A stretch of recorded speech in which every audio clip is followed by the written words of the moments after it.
Radio صدائے حریت جموں کشمیر سے اہم خبروں کے ساتھ حاضر ہیں۔ غیر قانونی طور پر بھارت کے زیر تسلط جموں کشمیر میں بھارتی حکومت انسانی حقوق کی بدترین پامالیوں کی مرتکب ہو رہی ہے۔ انسانی حقوق سے متعلق 1948 کے عالمی چارٹر میں شامل 30 بنیادی انسانی حقوق میں سے ایک بھی مقبوضہ کشمیر کے عوام کو میسر نہیں۔ قابض بھارتی فورسز گزشتہ 7 دہائیوں سے مقبوضہ علاقے میں انسانی حقوق کے عالمی چارٹر کی خلاف ورزی اور حق خودارادیت کے مطالبے کی پاداش میں بے گناہ کشمیریوں کو بلا لحاظ عمر و جنس قتل و گرفتار کر رہی ہیں، انہیں تشدد اور تذلیل کا نشانہ بناتی ہیں۔ بھارتی فورسز نے جنوری 1989 سے اب تک 95,728 بے گناہ کشمیریوں کو شہید کیا ہے۔ نریندر مودی کی فسطائی بھارتی حکومت کی طرف سے گزشتہ برس 5 اگست کو مقبوضہ علاقے کی خصوصی حیثیت ختم کرنے اور فوجی محاصرہ مسلط کرنے کے بعد سے انسانی حقوق کی پامالیوں میں خطرناک حد تک اضافہ ہو چکا ہے۔ گزشتہ روز سری گفوارہ میں پولیس نے 3 صحافیوں کو تشدد کا نشانہ بنایا۔ کولگام میں فوجی کیمپ پر گرینیڈ حملہ ہوا، جبکہ سوپور میں ایک پولیس اہلکار اپنی ہی بندوق سے نکلی گولی سے زخمی ہو گیا۔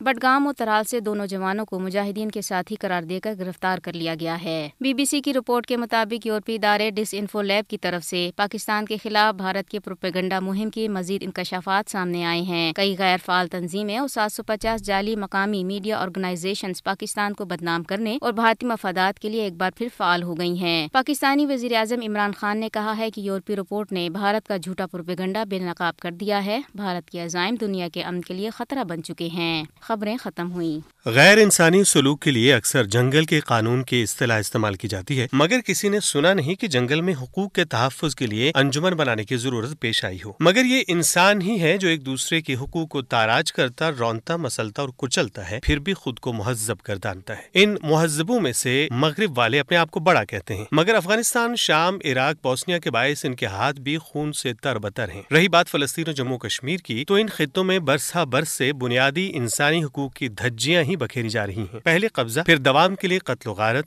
ظلم و ستم، اغوا، تشدد، املاک کی تباہی، گرفتاریاں، جبری گمشدگیاں، آبرو کی پامالیاں اور ہر طرح سے حقوق سے محرومی کے بعد ان کی شناخت، تناسب کی تبدیلی، زمینوں پر قبضے، مکینوں کی جبری بے دخلیاں، یہ سب انسانی حقوق کی خلاف ورزیاں ہی تو ہیں۔ اگر یہ سب مغرب یا امریکہ میں ہوتا یا پھر کسی مسلمان ملک کے ہاتھوں ہوتا تو دنیا آسمان سر پر اٹھا لیتی۔ راتوں رات اقوام متحدہ کی قراردادیں پاس کر کے قابض کو مقبوضہ علاقوں سے نکال باہر کیا جاتا، مگر افسوس دنیا انسانی حقوق کو بھی مذاہب اور منڈیوں کی نظر سے دیکھتی ہے۔ جموں کشمیر میں حقوق انسانی کی پامالیوں کی ایک جھلک معروف حریت رہنما محمد یاسین ملک کی اہلیہ مشال ملک کی زبانی۔ آکوپیشن فورسز، ڈریکونین لاز ہیں وہاں پہ، TADA, پوٹا، arm forces special powers act, پھر ٹیلی گراف ایکٹ، یہ وہ ایکٹس ہیں جو کہ ان کی آرمی کو فل امیونٹی دیتے ہیں کہ وہ آپ کو ریپ کریں، ابڈکٹ کریں، کڈنیپ کریں، مار دیں، آپ کو ڈسپیئر کر دیں، آپ کی ان مارکڈ گریوز میں آپ چلے جائیں، بٹ یو کی ناٹ سیٹ دیم اکاؤنٹیبل۔